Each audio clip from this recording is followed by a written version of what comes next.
And your billboard at the front gate is pretty amazing too. Yeah. All right. I noticed there's been a rolling picture of me on there for the last 2 days. Yeah, we didn't want you to miss it. So. Nice work, Eugene. Yes. The only problem is the other person on the stage with you is Matt. So I don't know how we got that picture.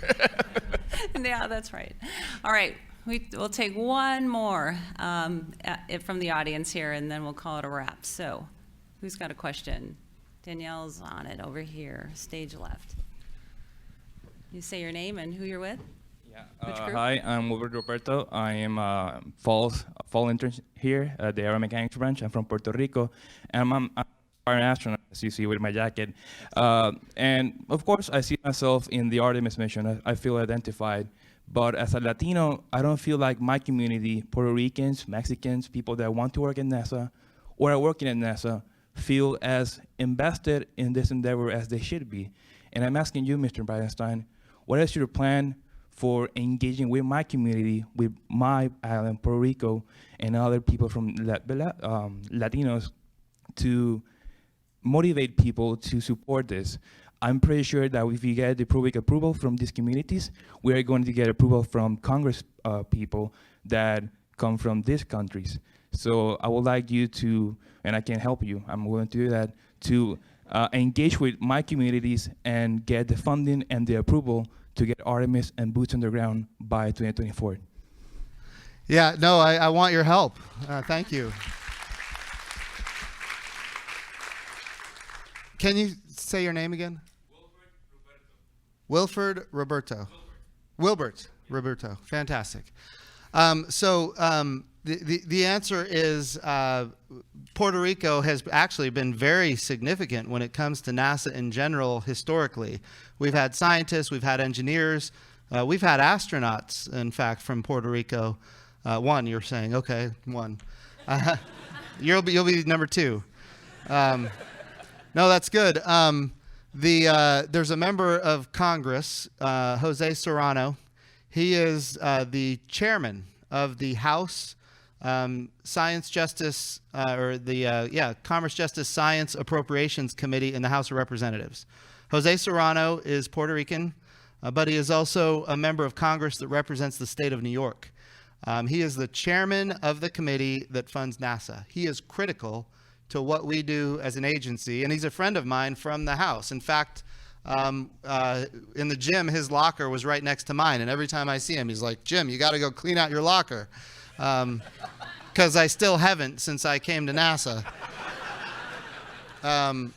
All that being said, he's a wonderful man. He's serving in Congress, and he represents New York very well. But when he saw that I got nominated to be NASA, he was telling me very clearly. He said, Jim, the University of Puerto Rico, and he said it's been a great resource of talent for NASA. Did you go there? Is that what? Yeah, I go to the University of Puerto Rico in Mayagüez. That's the one. That's the one he was talking about. And so the answer is yes. We have had great support from that university, and we want to make sure that we're continuing that relationship. And I know he was bringing that up to me even when I was still in the House of Representatives. The other thing, the big radio antenna that's there. What's it called? Arecibo. So another great capability. Now that's not a NASA project. We don't own and operate that antenna, but we do pay the National Science Foundation so that we can have access to it from time to time. So there's a great resource in Puerto Rico that NASA benefits from. And of course, Jose Serrano, every time I see him, he's like, are you funding that? Are you funding that? And the answer is yes, we are. In fact, we are a major customer. I think we spend somewhere around $5 million a year with Arecibo even right now. So you got something more? Yeah, the NASA survey program, they supported the Arecibo Observatory Space Academy. Okay. Okay. And through that program, I got the opportunity to have real-life experience by observing near-Earth asteroids and determine whether or not they were potentially hazardous to the Earth. And yeah, what you're saying is entirely correct. Arecibo has been great help for NASA in terms of planetary science, and also my university, we have developed a lot of stuff and won competitions such as the Rascal competition. I was a project leader for that one, in which we, inspired by your leadership, we developed a human lunar lander that was reusable for use for the 2028 initial timeline. So I want you to invest in Puerto Rico because we have the talent, but we need the support.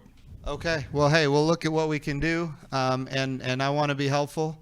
I will tell you one thing that we can do that I think is important, and that is stunning achievements, so that more people like you will be stepping up to the plate and saying, hey, I want to be a part of what NASA is doing.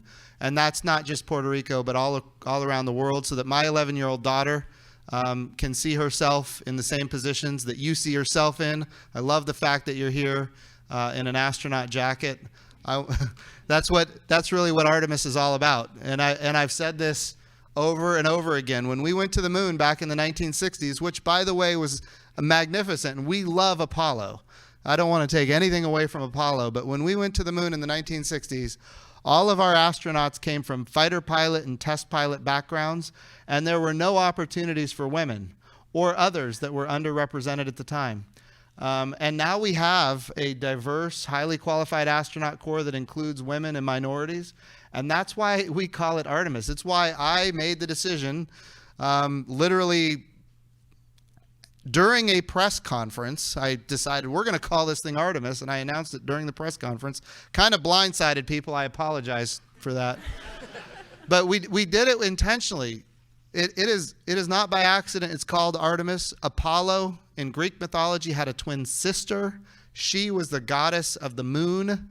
And now we get to go back to the moon with this very diverse, highly qualified astronaut corps that includes women. So when we go to the moon this time sustainably, with international partners and commercial partners, when we utilize the resources of the moon, when we take all that knowledge and we go on to Mars, this time when we do that first ever activity, we go with all of America. And that's what is so important about what you're doing and so many others. It's why we call it Artemis. This is unlike the 60s. This is 50 years later, and America is very different. And we want to make sure that everybody can see themselves having all of these opportunities. So thank you for your comments.